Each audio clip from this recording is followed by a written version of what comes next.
જય ભીમ।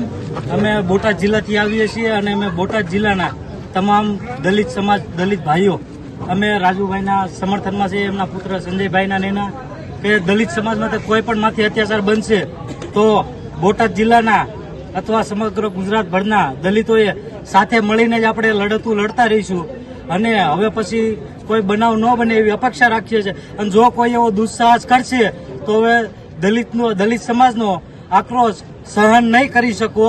એ માટે તમે કોઈ હવે પછી મહેરબાની કરીને આવું કોઈ કૃત્ય દલિત સમાજ વિરુદ્ધ કરતા નહીં। જય ભીમ, જય ભીમ, જય ભીમ, જય સંવિધાન। આજે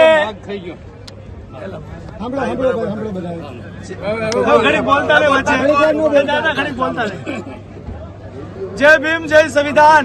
આજે ગોંડલની ધરતી ઉપર તમામ અનુસૂચિત જાતિ, મેઘવાળ, દલિત સમાજના, બહુજન સમાજના હજારોની સંખ્યામાં જે યુવાનો, ભાઈઓ, સંગઠનો, રાજકીય, બિન રાજકીય તમામ સમાજના લોકો ભેગા થયા છે।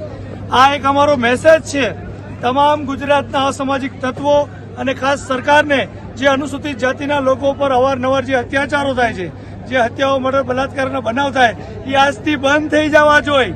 આ તમામ લોકોને ચેતવણી છે। હવે જ્યાં અત્યાચાર થશે ને આવા ત્યાં દલિત પ્રતિકાર મહાસંમેલન થશે। આ દલિત સમાજનો આક્રોશ તમારે સહન કરવો પડશે। એટલે સમજી જાજો, તમે કાયદાકીય રીતે હાલો, કાયદાથી લડો, જે ખોટું કરતા એની સામે તમે ફરિયાદ કરો, પણ ખોટા અત્યાચાર અને પણ તમારા તેમ હોય તો 1 by 1 લડજો। હવે ટોળામાં ક્યાંય કાવતરા કરીને કોઈ હુમલા ન કરો। 36ની જાતિ હોય સામે લડે, વહાંથી ઘા ન કરે। એટલે અમારી કહેવાની છે સરકારને ખાસ કે આવા જેટલા બી ગુંડાઓ, સામાજિક તત્વો છે એ તમામ લોકોને ગુજસી ચોકમાં ફિટ કરે અને આની ઉપર કડક કાયદા બેસાડે, ને તો હવે ગાંધીનગર પહોંચતા વાર નહીં લાગે દલિતોને। જય ભીમ, જય ભારત। જય ભીમ, જય ભીમ, જય ભીમ, જય ભીમ, જય ભીમ, જય ભીમ,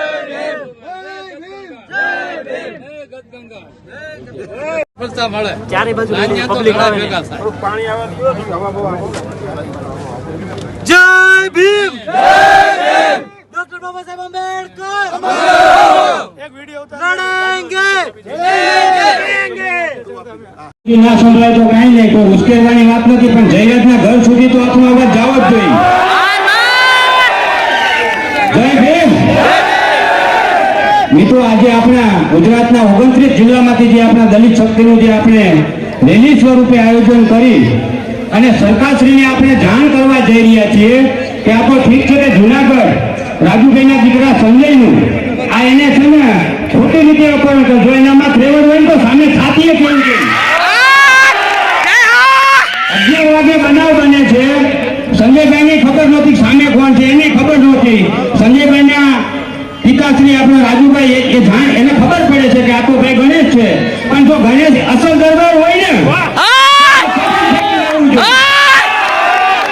એટલે મિત્રો આપણે કોઈ જ્ઞાતિ સામે લડાઈ નથી, પણ જે જયરાજનો છોકરો જે ગણેશ છે અને એને આવું કૃત્ય કર્યું છે, કાલ સવારે બીજા નાના માણસો, કોઈ પણ સમાજના નાના માણસો સામે આવું કૃત્ય ના કરે એના માટે આપણે સરકારશ્રીને અને દરેકને વિનંતી કરીએ છીએ તો ફરીવાર ભવિષ્યમાં આવો ના બનાવ બને એના માટે આજે આપણે આપણી દલિત એકતા સમિતિ ભેગા થઈ અને સર્વ સમાજને વિનંતી કરીએ છીએ કે કોઈ પણ ધારાસભ્ય હોય કે મિનિસ્ટર હોય કોઈનો દીકરો આવું કૃત્ય ફરી ના કરે, બરાબર। બીજા નંબરમાં હમણાં વાત કરી પરસોત્તમભાઈ રૂપાલા વખતે આપણા દલિતના જે અમુક આગેવાનો ગયા હતા ત્યાં અને ક્ષત્રિય સમાજને પેલું સમર્થન આપ્યું હતું।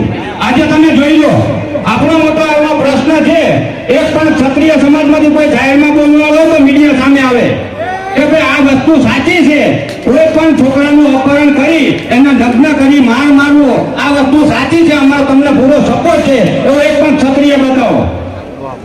માટે મિત્રો આપણે કોઈ સમાજની સામે લડાઈ નથી, પણ બીજા કોઈ નાના માણસો સામે આવું કૃત્ય ના કરે એના માટે આપણે ગોંડલમાં જયરાજના ગણેશ સામે વિરોધ છે, માટે આપણે સૌ સાથે એક મળીને લડીએ। જય ભીમ। સુનગર બંધ નું એલાન કરી દો, કરી ગયો કાંઈ નો એમાં